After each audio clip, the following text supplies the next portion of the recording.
কে কার খবর নেয়? স্বার্থপর এই দুনিয়া কেউ কারো খবর নেয় না দোস্ত। এই স্বার্থপর দুনিয়া কেউ কারো খবর নেয় না। তুমি যেদিন মরে যাইবা, আমি যেদিন মরে যাব, সেদিনও পৃথিবীতে সূর্য উঠবে, চাঁদ উঠবে, এই গাড়ি চলবে, সিএনজি চলবে, অটো চলবে, দোকানপাট খুলবে, ব্যস্ত মানুষ সব বাজারে ব্যবসা বাণিজ্য চলবে, সব দৌড়াচ্ছে। শুধু আমি নিস্তব্ধ হয়ে গেলাম, শুধু আমি থেমে গেলাম। আমার হাত আর লড়ে না, পা আর লড়ে না, আমার আর চোখ খোলে না, আমার আর জিন্দিগির কোনো স্পন্দন নাই। এরই নাম দুনিয়া, এরই নাম দুনিয়া। বিকেল বেলা দ্বারা জানাজা পড়ছে, এই স্ত্রী ছেলে মেয়ে কাঁদছে সারাদিন বাপের জন্য, স্বামীর জন্য। এই মানুষগুলোই রাত্রে 9টায় আবার পাশের বাড়ি থেকে রান্না করে আনছে, এরাই পেট ভরা ভাত খাইতেছে। এর নাম দুনিয়া, এর নাম দুনিয়া, এর নাম দুনিয়া।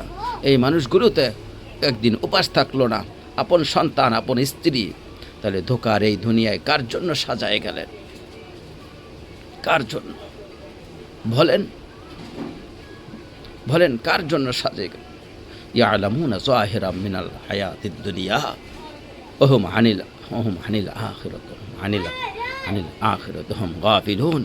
আল্লাহ বলে, বান্দা দুনিয়ার জীবন তো খুব সুন্দর বুঝলা, কিন্তু আখিরাতের ব্যাপারে গাফিল হয়ে রইলা। আমার ছেলেরা, তোমরা বলো ভাই, তোমরা যারা খোদার 365 দিনে একটা বছরে কোনো দিন ফজরের নামাজ পড়ো না, কোনো দিন পড়ো নাই, তোমার এই পরিণতি, তোমার এই গন্তব্য শেষ হবে কোথায়? তুমি বলো।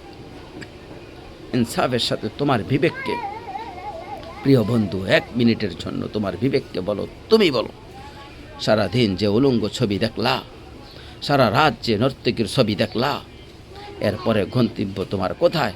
থামবা কোথায়? তুমি কোথায় গিয়ে থামবা? তোমার পরিণতি কি? তোমার টার্গেট কি? এই নাচ, এই গান, এই ছবি, এই জিনা, এই বেবিচার, এই মদ, এই জুয়া, এই ফ্যান্সিডেল, এই ইয়াবা, আরে না ফরমান, তো শেষ পর্যন্ত কোথায় গিয়ে থাকবে?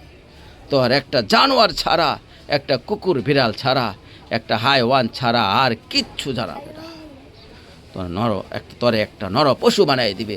চরিত্রহীন মানুষ থাকে না, লম্পট কোনো দিন মানুষ হয় না। মদখোর, নেশাখোর, জুয়ারি, ফ্যান্সিখোর, বাবাখোর, ডাইলখোর, ইয়াবাখোর, ফুইট্টাখোর, হারামখোর, তারা মানুষ থাকে না, ওই জানোয়ারে পরিণত হয়ে যায়, ওই জানোয়ার হয়ে যায় বেটা, জানোয়ার হয়ে যায়। যে কপালে সেজদা দেয় না সেই কপাল, যে মানুষ হইয়া সেজদা দেয় না, আল্লাহর কসম, আল্লাহ তাআলা কোরআনে বলছে, ইবলিস তুই সেজদা দিলি না, আজকের থেকে তুই শয়তান। এই জন্য যে কপালে সেজদা দেয় না সে মানুষ নয়, সে শয়তান, সে শয়তান বেটা, তুই শয়তান, শয়তান। এটা ছোট্ট কথা আগে বোঝাই, সবাই বুঝতে শিখেন। কোরআনুল কারিমের মধ্যে আছে, হযরত মুসা আলাইহিস সালামকে আল্লাহ তাআলা প্রথম যখন তুর পাহাড়ে, আমরা সবাই জানি যে আল্লাহ তাআলা মুসা আলাইহিস সালামের সাথে তুর পাহাড়ে কথা বলছে বহুবার, মানে ওহী নাজিল করছে, আল্লাহর কথা মানে ওহী নাজিল করছে। প্রথমবার যখন মুসা আলাইহিস সালাম তুর পাহাড়ে এক টিলাতে উঠলেন, তো সেখানে আল্লাহ তাআলা স্পষ্ট কোরআন শরীফে আছে, আল্লাহ তাআলা প্রথমেই বলে দিচ্ছে, ইন্নী আনা রব্বুক ফাখলাহনা আলাইক। মুসা, আমি তোমার রব, আমি তোমার মহান মালিক আল্লাহ, তুমি ফাখলাহনা আলাইকা, তোমার পায়ের জুতা খুলে ফেলো, 2টা জুতা খুলে ফেলো। আনাখতারতুকা, আমি তোমাকে নির্বাচিত করেছি, ফাস্তামি' লিমা ইউহা, অতএব আমি যা ওহী নাজিল করতেছি, বলতেছি, এটা মনোযোগ দিয়ে শোনো। তাহলে এখন কি বোঝা গেল? তাফসীরের মধ্যে আছে, জুতা খুলতে বললেন কেন? প্রশ্ন হলো, কথা বললে বলবে, জুতা খুলতে বললেন কেন? তো আল্লাহ তাআলা এটা বুঝাইছে, মুসা, আমি রব্বুল আলামিনের কথা শুনবার আদব জুতা খুলে বসা, এই জন্য আদব শিখাইছে, আদব শিখাইছে। কোরআন সুন্নাহর ইলমের মধ্যে, কোরআন সুন্নাহর জ্ঞানের মধ্যে একটা জিনিস ভীষণ জরুরি, সেটা হলো আদব। 2টা জিনিস একসাথে করতে হয়, এর জন্য আমাদের মাদ্রাসাগুলোতে দুই জিনিস একসাথে পড়া, একটা হলো ইলম, একটা হলো আদব। এই জন্য মাদ্রাসাওয়ালারা বাচ্চাদেরকে যেমন পড়ায়, তো বাচ্চারা উজু গোসল, চলাফেরা, উঠা বসা, কথাবার্তা, চাল চলন, ওই দিকেও নজর রাখে যে ছেলেটা দাঁড়ায় পেশাব করে কিনা, ছেলেটা টয়লেট ব্যবহার করে কিনা, দস্তরখান বিছায় খায় কিনা, বাবা মাকে সালাম দেয় কিনা, ইত্যাদি ইত্যাদি। মানে শুধু শব্দ মুখস্থ করছে, পড়া দিছে, পড়া নিছে, এটা না, তার সাথে সাথে তার জীবন গঠন হচ্ছে কিনা, আদব শিখতেছে কিনা, আখলাক শিখতেছে কিনা, এটা হলো একই সাথে লক্ষ্য থাকে। এর জন্য হাদিসের মধ্যে আছে, আমাদের প্রিয় নবী সাল্লাল্লাহু আলাইহি ওয়াসাল্লাম বলছেন, আল্লামানি রাব্বি ফা আহসানা তা'লিম ওয়া আদ্দাবানি রাব্বি ফা আহসানা তা'দীবি। একটি হাদিসের মধ্যে নবীজি দুইটা কথা বলছেন, যে আমার আল্লাহ আমাকে সর্বোত্তম আলেম জ্ঞান শিখিয়েছেন এবং আমার আল্লাহই আমাকে সর্বোত্তম আদব শিখাইয়াছেন। তাহলে একই সাথে দুইটা জিনিস জরুরি, আল্লামানি রব্বি, আদ্দামানি রব্বি। আল্লাহ আমার এলেম শিখিয়েছে, আল্লাহ আমাকে আদব শিখিয়েছে। কেন নবীজি বাম পাও দিয়া টয়লেট করছে, কেন ডান পাও দিয়া মসজিদে ঢুকছে?